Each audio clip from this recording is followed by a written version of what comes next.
Hi guys, I'm Sandra from ADV Travel Bug, and I've just spent the whole summer riding the new Tiger 1200 Rally Pro across the Balkans with my girlfriend Fiona. In total, I think we covered just over 16,000 kilometers. The majority of the time I was riding by myself, but we also rode two up, fully loaded with some off-road. So I really feel I got to try out the bike in a number of different terrain.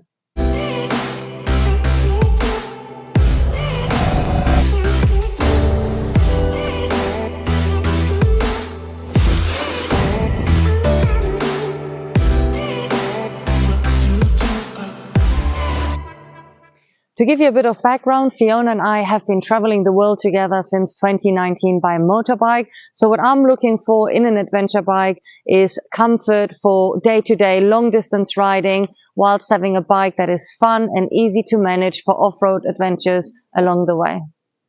Perhaps you've already seen my last review of the Tiger 1200 Rally Pro, which I took shortly after my first ever test ride on the bike.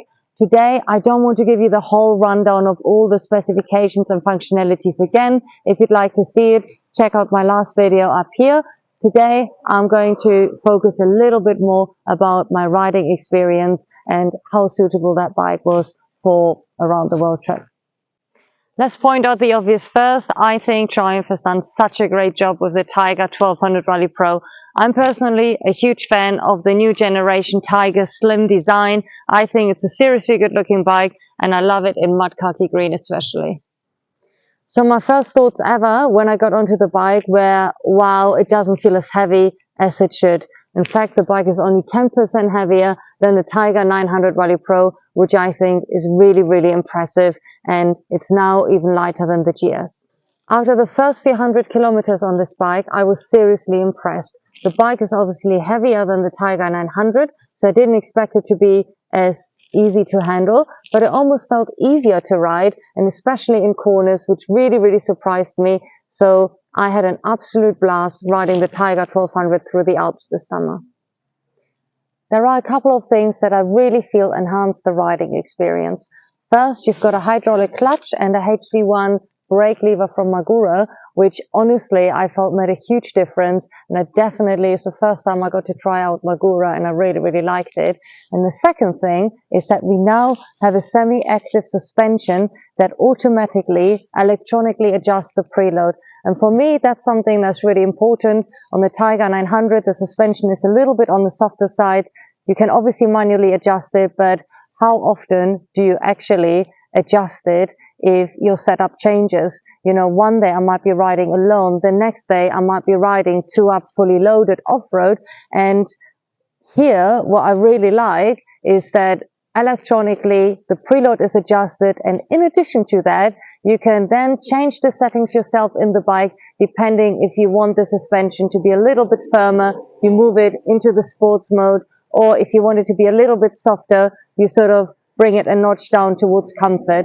So I think there are about 6 or 8 different settings. I usually just keep it slightly above normal towards the firmer end, and then I found I didn't have to touch the suspension at all, and it's miles better than on the Tiger 900 Rally Pro. So overall, if you compare the stock model of the Tiger 1200 Rally Pro versus the Tiger 900 Rally Pro, I definitely felt that I was having more fun on the Tiger 1200 Rally Pro. Until we hit some serious off-road trails in the Balkans. Initially, with the first off-road we did, I felt that as soon as the bike is moving, you can't really feel the weight. So I didn't actually find that the Tiger 1200 was more difficult to ride. But then we got into Montenegro, Albania, we got steeper, more difficult trails. And I have to admit that then I started to struggle a little bit. The bike is heavier, so you have to pick up your speed. And sections that I knew on the Tiger 900 Rally Pro, I would have been able to handle at a slower speed. I just didn't feel as comfortable on the Tiger 1200. It's heavier, you need to make up for that and go a little bit faster. And I found myself very quickly out of my comfort zone. So I quickly had to learn to pick up my speed, and when I did, it was fine, but we will all eventually, if we ride off-road, reach some sections that we're not going to be very comfortable on. And what happened for me was when I had a very tricky sections where maybe even felt that I had to walk the bike across, I really struggled because yes, this is a very light bike for a 1200cc.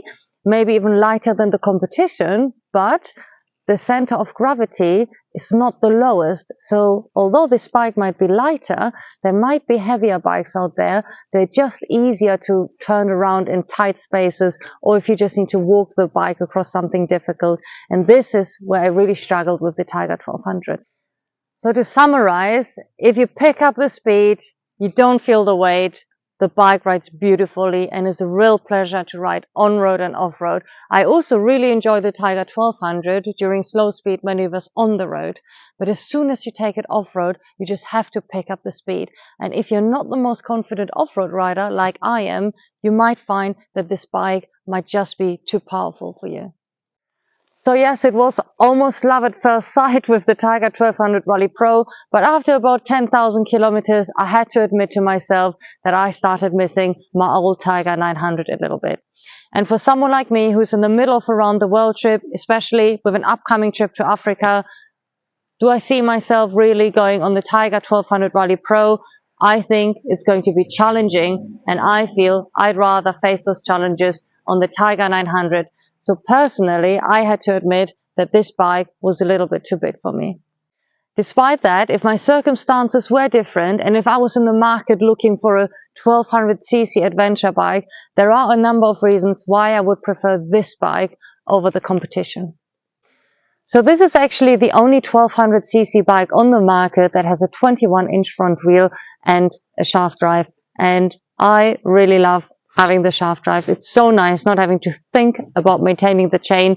So yeah, I think if I was actually looking at buying a 1200cc bike, these would be some of the reasons that I would definitely prefer this over the competition, even if it isn't the right bike for me right now. One thing that did surprise me is you've got a bike here with all the latest electronics. You can even control your GoPro remotely.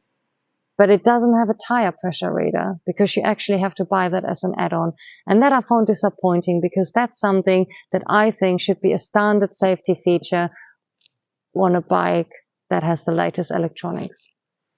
Next, we have a keyless drive. I personally really love having a keyless ride, and I'm always surprised how many split opinions there are about this. But one thing I notice is that other brands who offer a keyless ride, some of them will give you a warning sign if the key is no longer in range, meaning you will never accidentally ride off not realizing that you don't have the key on you.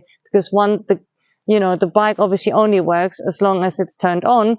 You switch it off at the next petrol station, realize the key isn't on you. It's not something that happened to me, but it's something that is so simple, just to give you a sign on the screen to say, hey, the key is no longer in range. And I think that would have been nice to see as well. These are obviously just a couple of observations based on personal preferences, but overall, I think that Triumph has done an amazing job with the Tiger 1200 Rally Pro.